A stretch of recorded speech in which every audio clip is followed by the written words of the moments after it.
Welcome back to my channel. বন্ধুরা কেমন আছো তোমরা? আমি ভালো আছি। আমার চ্যানেলে তোমাদের সবাইকে স্বাগত।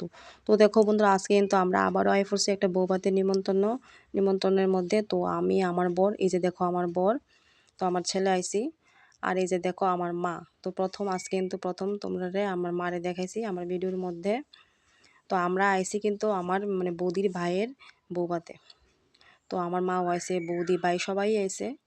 আর বন্ধুরা বাইরে কিন্তু প্রচণ্ড ভিড়, কোনো মতে গিফটটা দিছি দিয়া কিন্তু আমরা মানে ঘরের মধ্যে বই রয়েছি, মানে ঘরের বাইরে যে বারান্দা আছে এনে বই রয়েছি। আর ভিড়ে হওয়ার আরেকটা কারণ হয়েছে গিয়ে মানে মেয়ের বাড়ির মানুষও কিন্তু আয়া পড়ছে অক্ষণই, মানে আমরা যখন যে টাইমে আইছি তারাও এই টাইমে আইছে। রাত্রে কিন্তু প্রায় 10টা বাজে। তো যাই হোক, আর আমি এদিক দিয়ে এক্ষণে আমার বরের সাথে একটা ছবি তুলতাছি। তো বন্ধুরা দেখো, আমার এই শাড়িটা দীক্ষা সবাই খুব খুব পছন্দ করছে।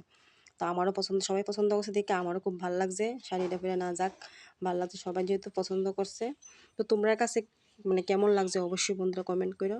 তো যাই হোক, তো এখন কিন্তু আমি একটু ঠান্ডা খাই নিতেছি, সবাই মানে খাইতেছে ঠান্ডা, এত গরম পড়ছে। তো এদিকে দেখো আমরা এখন খাওয়া দাওয়া করে এলাম। তো খাওয়া দাওয়া করে সাথে দেখো বন্ধুরা বাইরে আই পড়ছি আমরা এখন, মানে বাইকে উঠতে যামগা। তো বৌদি কইতাছে একটু ছবি তোলো। তো ছবি তোলার অবস্থা কিন্তু নাই, কারণ বাইরে কিন্তু অন্ধকার। তো যাই হোক, এখন কিন্তু দেখো বাইকের মধ্যে উঠতে আমরা এখন বাইক দিতেছি গা বন্ধুরা। তো দেখো আমার ছেলেও চুপচাপ বয়ে দিছে, মানে হ্যাঁ হাসতেছে আমি যে ভিডিও করতেছি। তো এই দেখো তিনজনে কিন্তু একসাথে কিন্তু আমরা সবসময় চলাফেরা করি, বাইকে করি, যেহেতু আমরা গাড়িটারই নাই। তো যাই হোক, দেখো বন্ধুরা বাড়ি বসে একদম ফ্রেশ হয়ে গেছে। আর ভিডিওটা কেমন লাগছে অবশ্যই কমেন্ট করো। সবাইকে টাটা, গুড নাইট।